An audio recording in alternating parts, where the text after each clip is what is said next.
नमस्कार साथियों, मई का महीना चल रहा है और इस समय गर्मी का टेम्परेचर लगभग 44 डिग्री के करीब हो गया है। और बहुत से लोग सोचते हैं ऐसी गर्मी में हम कोई भी पौधे नहीं लगा सकते, लेकिन आज मैं 10 ऐसे पौधे बताऊंगा सब्जियों के जो आप ऐसी तपती गर्मी में भी लगा सकते हैं। तो चलिए जानते हैं वे पौधे कौन कौन से हैं। तो सबसे पहले नंबर पर है जिसे आप तपती गर्मी में भी लगा सकते हैं, वह है मिर्च। मिर्च का पौधा अच्छे से बढ़िया भी गर्मी में भी हो जाता है अच्छी तरीके से, और इसको ज़्यादा केयर की ज़रूरत नहीं होती है। इसे आप 12x12 के ग्रो बैग में या गमले में लगा सकते हैं, जैसे कि मैंने लगा रखे हैं। और इस समय गर्मियों में भी ये काफ़ी अच्छा सर्वाइव करता है। बस इसका आपको टाइम टू टाइम पानी का ध्यान रखना है। जब छूने पर ऊपर की 2 इंच मिट्टी सूखी महसूस हो तो इसे पानी देना है और कम से कम खाद देना है। दूसरे नंबर पर आप लगा सकते हैं बैंगन। बैंगन का पौधा भी आप गर्मियों में लगा सकते हैं। बैंगन गर्मियों में काफ़ी अच्छे तरीके से हो जाता है। इसे भी मिर्च के पौधे की तरह ज़्यादा केयर की ज़रूरत नहीं होती है। इसे आप 12x12 के गमले में, ग्रो बैग में या उससे बड़े में लगा सकते हैं, जैसे कि मैंने कुछ पौधे ग्रो बैग में लगा रखे हैं 12x12 के में, और कुछ पौधे इस तरीके के कट्टों में लगा रखे हैं। और आप मेरे पौधों की ग्रोथ देख सकते हैं किस तरीके की ग्रोथ हो रखी है। मैंने कुछ पौधे अभी भी नए भी लगाए हैं, जैसे कि ये पौधे हैं, ये मैंने अभी लगाए हैं लगभग 8 दिन पहले, और आप देख सकते हैं 8 दिन में ही कितनी अच्छी ग्रोथ हो गई है। तो आप गर्मियों में बैंगन के पौधे लगा सकते हैं। तीसरे नंबर पर आप लगा सकते हैं करेला। और गर्मियों में भी लगाया जाता है। इस समय इसको लगाने का ठीक समय है, आप आराम से लगा सकते हैं। ये गर्मी में कितनी भी गर्मी में आराम से सरवाइव कर लेगा। इसको लगाने के लिए आपको बड़ा कंटेनर चाहिए इस तरीके का, या फिर इस तरीके का कोई बड़े कट्टे में लगा सकते हैं।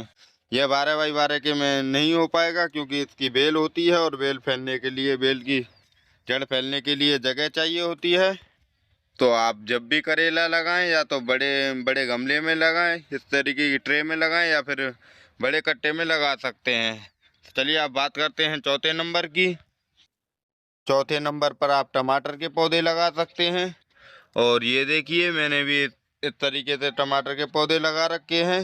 ये मैंने 12x12 के गमले में लगा रखे हैं और कुछ कट्टों में भी लगा रखे हैं। तो इस समय आप गर्मियों में काफ़ी अच्छी तरीके से टमाटर लगा सकते हैं।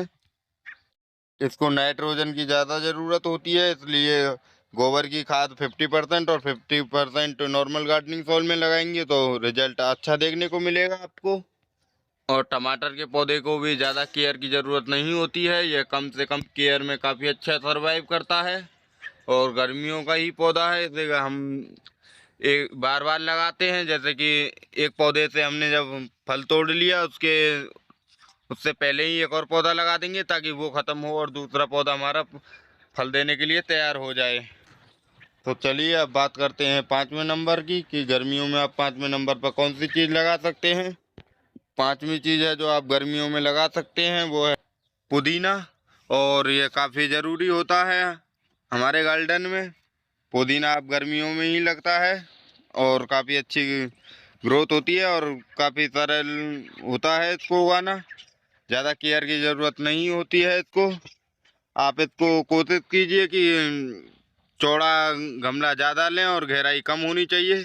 गहराई लगभग 6 इंच की होनी चाहिए। मैंने 12x12 के गमले में इसलिए लगाया हुआ है ताकि मेरे पास कोई जगह खाली नहीं थी, तो इसलिए मैंने इसको यहाँ लगाया है 12x12 के में। पुदीना आपको गर्मियों में ज़रूर लगाना है अपने गार्डन में। बस इसमें पानी का ज़्यादा ध्यान रखें, पुदीना को ज़्यादा पानी पसंद है। ये देखिए, इसकी मिट्टी में हमेशा आल रखता हूँ और बाकी के पौधों में आल कम पाएगी, इसमें लेकिन ज़्यादा पाएगी, क्योंकि पुदीना के पौधे को पानी ज़्यादा पसंद है। और पुदीना के पौधे को लगाने के लिए आप कहीं से भी एक एक इस तरीके से उखाड़ सकते हैं पौधा, और उसी को लगा देंगे तो काफ़ी अच्छी तरीके से हो जाएगा। बड़ा आसान है इसको उगाना। और इसकी मिट्टी आपको हल्की रखनी है, भुरभुरी मिट्टी में लगाएंगे तो और भी अच्छा रिजल्ट देखने को मिलेगा आपको। मैंने अपने गार्डन में काफ़ी पुदीना लगा रखा है, जैसे कि इस बाल्टी में भी पुदीना लगाया हुआ है मैंने अभी, इस ग्रो बैग में भी लगाया है, कुछ इस जगह पर ज़मीन पर लगाया है, और अभी फिलहाल में मैंने छोटी सी क्यारी में इस तरीके से पुदीना लगाया है। तो चलिए बात करते हैं छठे नंबर की। छठे नंबर पर आप लगा सकते हैं ककड़ी, जैसे कि मैंने लगाई हुई है। और ककड़ी की बेल को फैलने में थोड़ी सी ज़्यादा जगह चाहिए होती है, तो आप 15x15 का ग्रो बैग ले सकते हैं, या फिर इस तरीके के कट्टे ले सकते हैं जो मैंने लिए हैं। और इन कट्टों में इनकी ग्रोथ देख सकते हैं, कितनी अच्छी ग्रोथ है इसकी। अगर आपके पास इस तरीके के कट्टे नहीं हैं तो सब्जी मार्केट से इस तरीके की फ्रूट क्रेट भी ला सकते हैं आप, और अच्छे से इस तरीके से लगा सकते हैं इनको। ये लगभग आपको 150 से 150 के करीब में मिल जाएगी, और इसमें पौधों की अच्छी ग्रोथ होती है। मैंने भी काफ़ी पौधे लगा रखे हैं इसमें। तो चलिए अब बात करते हैं ककड़ी के पौधे के मिट्टी और पानी की। इसमें मिट्टी आपको ढीली रखनी है, भुरभुरी मिट्टी रखनी है, क्योंकि इनको भुरभुरी मिट्टी ज़्यादा पसंद है। हालांकि ये ककड़ी वैसे बालू रेत में की जाती है, तो आप अपने सॉइल मिक्सचर में बालू ज़रूर मिलाएं। जब भी मिट्टी तैयार करें इसकी 30% वर्मी कंपोस्ट, 30% नॉर्मल मिट्टी और 30% बालू का मिक्सचर बनाकर इसमें डाल लगा सकते हैं। अगर मैंने बताए हुए मिक्सचर से लगाते हैं आप, तो इनकी ग्रोथ काफ़ी हैवी दिखने को मिलेगी आपको। ध्यान रखना है इनको, आपको ज़्यादा डायरेक्ट सनलाइट में ही रखना है। ऐसा नहीं है कि आप इसको छाया वाली जगह पर रखेंगे तो ये ग्रोथ नहीं करेगा। तो चलिए 7वें नंबर की बात करते हैं हम। 7वें नंबर पर गर्मियों में 7वीं सब्जी कौन सी लगा सकते हैं। 7वें नंबर पर आप लगा सकते हैं काशी फल यानी कि कद्दू।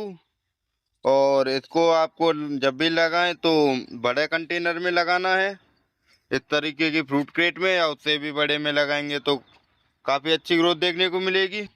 इसको हम गर्मियों में आसानी से लगा सकते हैं, और ज़्यादा केयर की ज़रूरत नहीं होती है।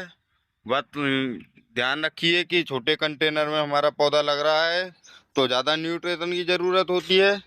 इसमें हर 8-10 दिन में वर्मी कंपोस्ट दीजिए। और जब भी आप इसका सॉइल मिक्सचर बनाएं तो थोड़ा धांसू बनाइए, पावरफुल बनाइए, ताकि हमारी ये पौधा काफ़ी अच्छे से सरवाइव कर पाए, क्योंकि ये बेल वाली सब्जी है और इसको ज़्यादा से ज़्यादा न्यूट्रिशन की ज़रूरत होती है।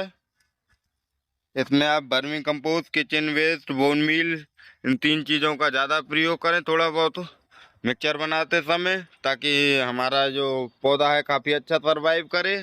और इसको भी आपको डायरेक्ट सनलाइट में रखना है। इस पौधे को अगर आप छाया में रखते हैं तो यह सरवाइव नहीं करेगा, इसलिए इसको ज़्यादा से ज़्यादा धूप चाहिए होती है। और आप जब भी कद्दू लगाएं गर्मियों में तो ध्यान रखें उसका पहले छोटा पौधा तैयार कर लीजिए, कोई प्लास्टिक की ग्लास में या किसी छोटे पॉलीथिन में, इस तरीके की में, जैसे कि मैंने पहले पौधा तैयार किया था जब लगाए हुए हैं।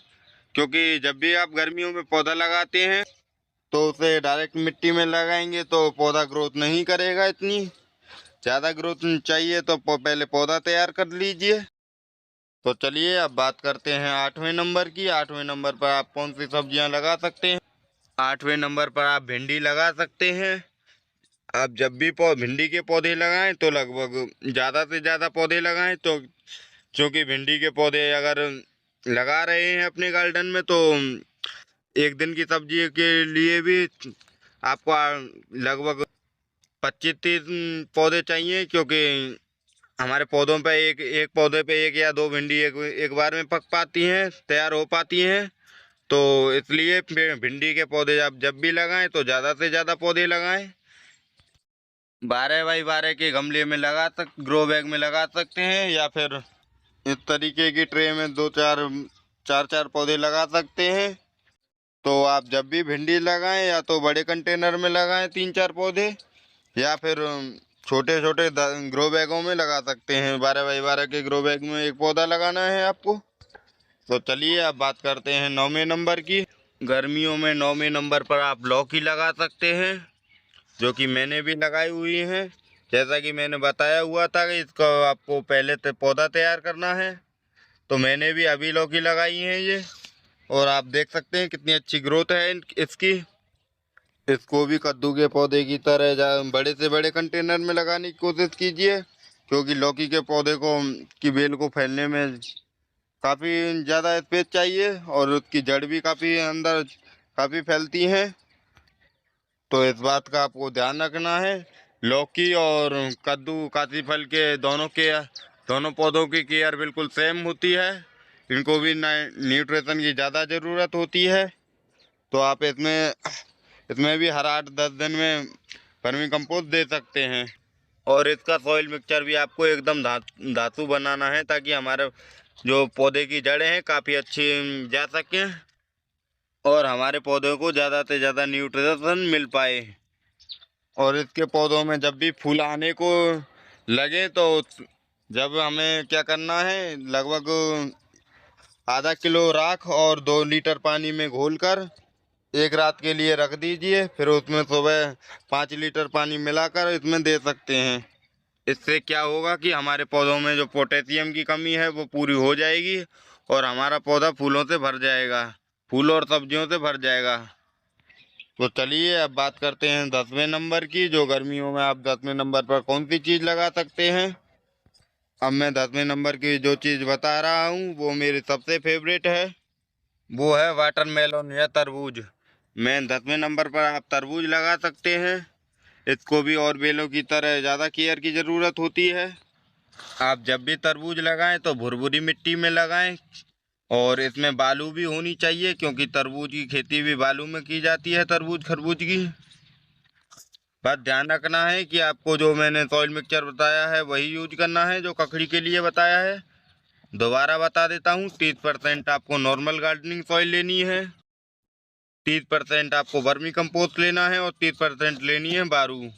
10% में आप बोन मील ले सकते हैं, और इस मिक्सचर को अच्छे से मिक्स करके और किसी बड़े कंटेनर में भर लीजिए। उसके बाद आप पहले तरबूज के पौधे तैयार कर लीजिए, फिर उसके बाद उसको उस कंटेनर में लगा दीजिए। इतनी अच्छी ग्रोथ देखने को मिलेगी आपको, आप सोच भी नहीं सकते, और आप अपने गार्डन से ही तरबूज हार्वेस्ट कर पाएंगे। इसको भी आपको हर 15 दिन में वर्मी कंपोस्ट देना है, जो कि मैं भी देता हूँ, और मैं घर पर ही तैयार कर देता हूँ।